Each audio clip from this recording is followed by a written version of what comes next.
నూతన ఏడాది తొలి వారంలోనే భారతీయ స్టాక్ మార్కెట్లకు భారీ దెబ్బపడింది. దీనికి ప్రధాన కారణం ఇండియాలో కూడా హ్యూమన్ మెటానిమో వైరస్ హెచ్ఎంపీవీ కేసులు నమోదు కావటమే ప్రధాన కారణం.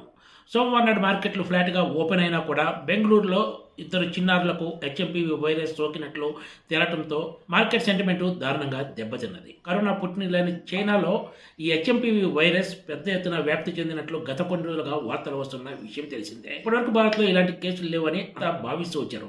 కానీ సడన్గా బెంగళూరులో 2, అహ్మదాబాద్లో మరో కొత్త కేసు వెలుగు చూసినట్లు వార్తలు రావడంతో సెంటిమెంట్ దెబ్బతిని ఇన్వెస్టర్లు పెద్ద ఎత్తున అమ్మకాలకు దిగారు. దీంతో ఒక్కరోజే ఇన్వెస్టర్ల సంపద 12 లక్షల కోట్ల రూపాయల మేర హరించుకుపోయింది.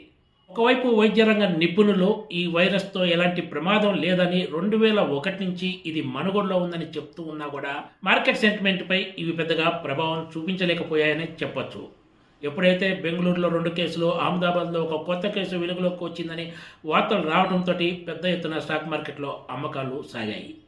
దీంతో బీఎస్సీ సెన్సెక్స్ ఏకంగా 1258 పాయింట్ల మేర నష్టపోయింది. నిఫ్టీ 388 పాయింట్లు కోల్పోయి 23,550 పాయింట్ల వద్ద ముగిసింది.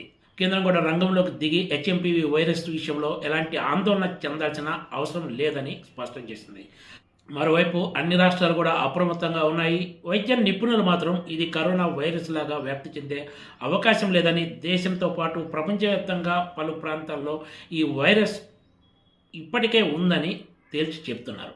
కాకపోతే కరోనా వైరస్ భయం ఇంకా ప్రజలను వెంటాడుతుండటంతో ఈ తాజా వైరస్ పై కూడా కొంతమందిలో ఆందోళన వ్యక్తమవుతుంది. నిపుణులు చెప్తున్న మాట అయితే ఇది కరోనా వైరస్ లాగా వ్యాప్తి చెందే అవకాశం లేదని, కనీస జాగ్రత్తలు తీసుకుంటూ ఎవరి పని వాళ్ళు చేసుకోవచ్చని స్పష్టం చేస్తున్నారు.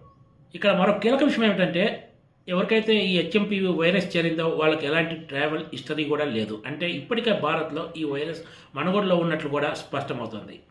ఇదే విషయాన్ని కర్ణాటక వైద్య ఆరోగ్య శాఖ మంత్రి కూడా స్పష్టం చేశారు. ఇవి కొత్తగా వెలుగు చూసిన కేసులు కావని, సీజన్లో ఎప్పుడు వచ్చే ఫ్లూ లాంటిదే ఇది కూడా అంటూ తేల్చి చెప్పారు. Please subscribe TGTV.